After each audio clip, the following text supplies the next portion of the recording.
It is a very somber ahoy today as we are doing our final Greenlight 118 diecast review. And how fitting we go out with a bang. The 2024 Indy 500 winning diecast with figure edition just dropped on Saturday at the Indianapolis Motor Speedway. I obviously got my hands on one, and yeah, we're sending it out in style before we welcome in the new IXO era.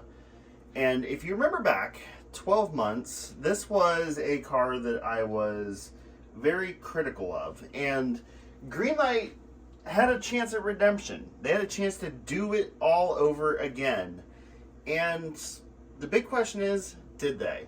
Well, we're going to answer that question today and so much more. Now, we're going to look at the figure first because this is the thing that a lot of people have pretty keen interest in, and then we'll dive into the box and then the diecast itself. And we're going to move our little Borg Warner out of the way here and move this back.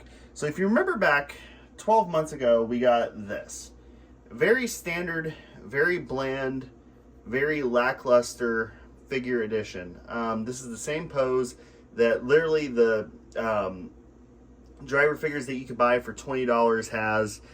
And I ripped Greenlight up and down about this. It was terrible 1 year ago. It's still terrible to this day. Thank God Greenlight went back and they fixed their wrong. And we got the celebration pose for when Josef got out of the car. And I'll tell you what, this is so much better. This is reminiscent of the Will Power, celebration over there. But good news is they didn't cheap out. They didn't do the same pose. They actually changed it. And you know what? It's acceptable. It does actually stand on its own, as you can see. They managed to kind of balance everything right. And it is overall a decent figure. You have all of the correct sponsors on the fire suit. You have Newgarden down there at the belt line. They changed the boots that Josef had on. They don't have laces, which is good. You can see Indy 500 champion, or IndyCar Series champion with two little stars signifying he's a two-time champion. There's nice little sculpt work in the resin, because these are resin figures. Even underneath, you can see the red padding underneath the helmet right there, which is accurate to Josef's Indy 500 helmet. You know, the decal work, pretty good. I mean, you got your standard little like bubbling on the back of the helmet right there, which is something that Greenlight has struggled with in years past, but it is a solid figure. And then you have Indy 500 champion in 2023 right there on that shoulder, and then the Josef Newgarden logo on the gloves. It is a respectable figure edition. It is worth the extra $5 that is now, because I remember back in the day it was a $10 price hike over the standard, but it is a welcome bonus. It is a step up for sure. And I don't think it's the greatest figure we've ever gotten, but it's not the worst that we've ever gotten either. Now then, let's take a look at the packaging it comes in, because of course it's special for the Indy 500. Here is the slipcover, and I'm actually going to move the diecast itself out of the way, and we'll take a look at the slipcover real quick. So here it is. You have a picture of his car crossing the line during practice, and it is not a reused photo from 2023 because you can see the sponsor change on the fin. And then there you can see Josef celebrating, and then 2024 Indy 500 winner. This side you have him drinking the milk, and then one of 500 pieces. And then on this side you have the day after photo with him holding up the number 2 and the car in the background. I'm going to take a very, very broad swing at it and say it's a Chris Owens photo, because, you know, he's usually the photographer that does it. Then once you take the slipcover off, you get the actual box itself. You can see him drinking the milk, the scoring pylon, 108th Indy 500, and then back-to-back winner. And then on this side, him drinking the milk, and on the back side, you can read that there. Pause if you please. And then his qualifying photo, because he did qualify on the front row. So now we get to the thing that costs the most, $85 US, which is still an outrageous price. And we have this car right here. It is almost a carbon copy of the car that we got 1 year ago. Of course, the Indy 500 winning car has not changed that much. This car is very similar. There is some minor changes with the gradients and where the start point and end point are. If you have a keen eye, you can see them there. Obviously, we'll do an overview of it, but I will say this about this car. Josef earned his second win. I'm not a Josef Newgarden fan by any stretch of the imagination, but I will say that he earned that win. He had a very controversial season with how it started out at St. Petersburg and the whole push to pass thing. And not to mention his previous Indy 500 win was shrouded in controversy with the red flag and, you know, the little mini beef with Marcus Ericsson there. He needed this win, and he got it. And nobody doubts now that he has won the Indy 500. He had the car to beat throughout practice. The only person that's better than him in qualifying were his teammates, and he earned the win. So we're reviewing this car for the second time. So let's go ahead and dive in to the actual diecast itself, go up through the sponsors and all that. And a lot of things are similar. I'll point out the few minor differences for those of you wondering. So on the front wing main plane, we have Verizon. Going up the nose, we have Dallara, Pennzoil, Penske Truck Rental, TireRack.com, which the Penske Truck Rental decal is new. Chevrolet, NTT IndyCar Series, the number 2, and Shell.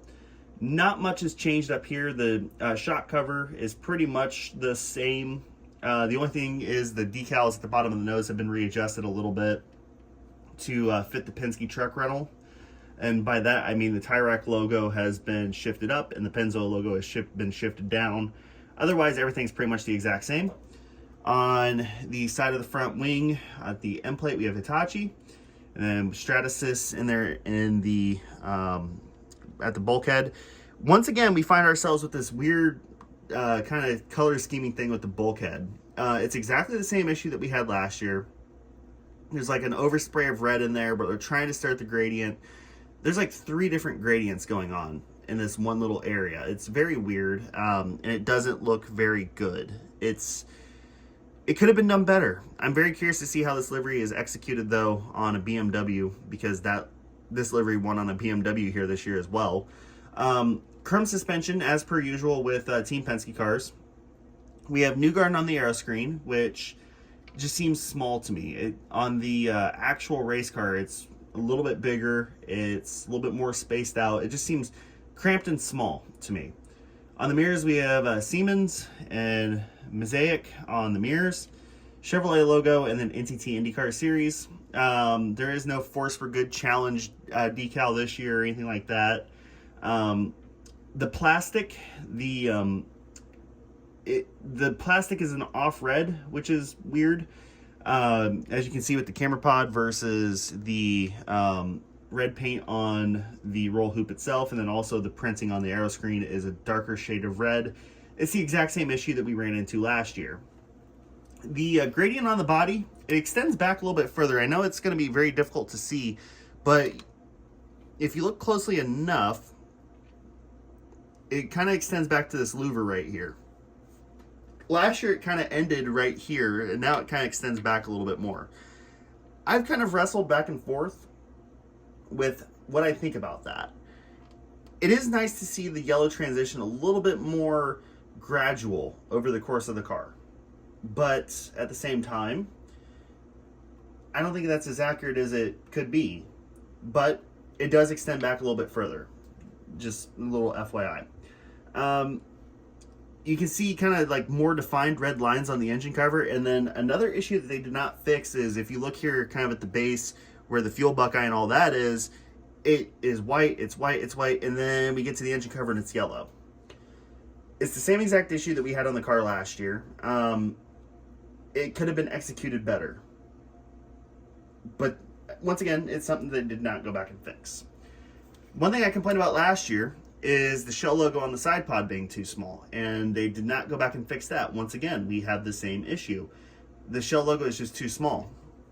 An issue with mine that I've ran into is there's a little bit of yellow bleed at the bottom where the metal chassis meets with the under tray, as you can see right down here. On the flick, we got PPG, Snap-on, the Chevy logo, and then NTT P1 Pole Award, the exact same as it was 1 year ago. One easy telltale difference, though, between this car and previous year's car is they actually cut off the red wrapping at the end of the main plane before it kind of curves down.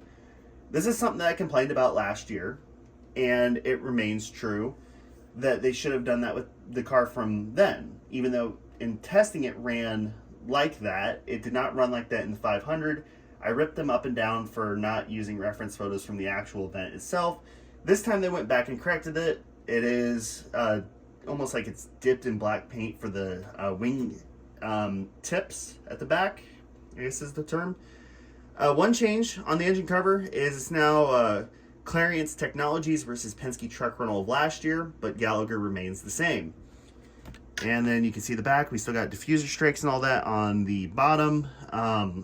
Pretty standard IndyCar molding.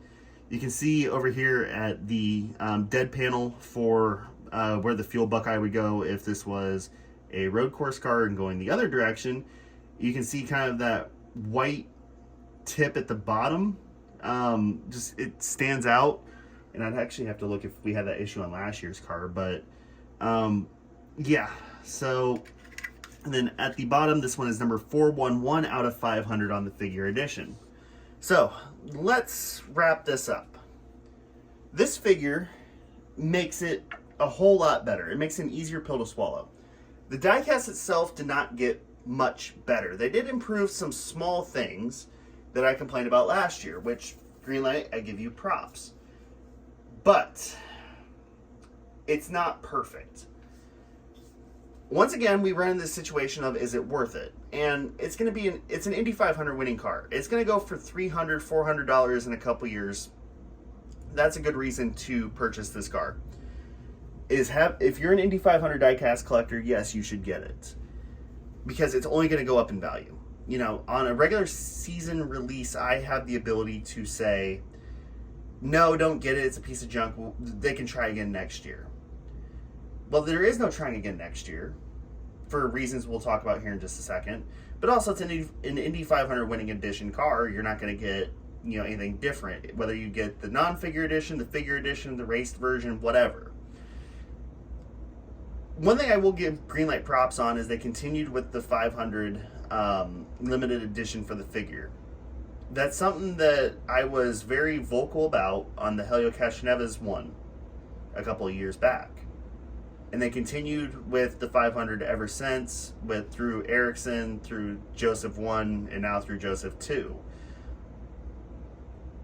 And again, I come back to this. The figure, thank God that they changed it, because they could have cheaped out one more time, and this video would be all negative, like it was last year. But, they actually did okay on it, and that makes it a positive reason to want to purchase this car. So what comes ahead?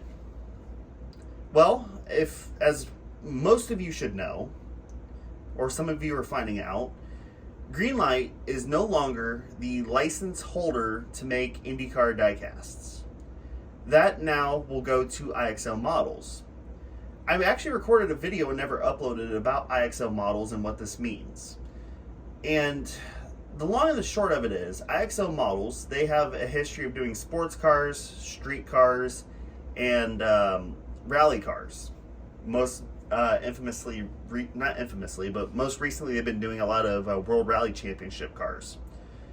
And there is things to be excited for. One thing that's not to be excited for is the price points are not going to really change. For the 118, you're still going to be paying about $80 to $85. For the 164, you're still going to be paying about $10. And we should be expecting the first wave of IXO diecasts in about May. They're already working on the toolings and all that stuff, whatever. There is some things to be excited for, especially if you're a 164 collector. Because they will have the road course and oval wing configurations available next year in 164 scale. Kind of like how Hot Wheels did back in the day. Back in 2009, 2008, when they had the licensing. So if you're a 164 collector, there's definitely something to be excited for. The 118 collectors, there is still going to be road and street course wings, as well as the oval wings. So you get your choice in that as well. Rumors that I have heard is that they're going to be broadening out their amount of teams that they produce every year. Now, whether we're going to get every single car or if we're going to get only a couple, I don't know. From a company like IXO, who makes, who competes with Spark models, who competes with mini champs in the sports car market, they're pretty well accustomed to making a lot of different versions of the same car, considering mini champs and Spark produce literally every single Formula One car from every single race. So, yeah. Now, my final point in this video is about IXO themselves in terms of their quality. So, as I mentioned, their main competitor is Spark and mini champs, which are two very expensive brands to, of cars.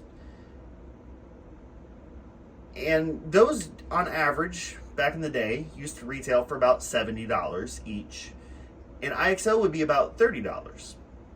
The cars, in comparison, sports car-wise, and I'm basing this off of some R10s that I have from IXO and Spark and Mini Champs, they're fatter, they're lesser in detail, but that's because they're made out of diecast. They're not made out of resin like Spark or Mini Champs. They almost feel like almost like a Hot Wheels 143 if you have one of those. Like, to give you, and actually I think that's a really good comparison. If you have, like, say, the Hot Wheels 143 Mercedes AMG GT3, that's kind of what you should expect. Now, obviously, we're not going to know until we actually get them in hand in May of next year, but, we haven't even seen any actual releases or like pre-production photos of their moldings or anything like that.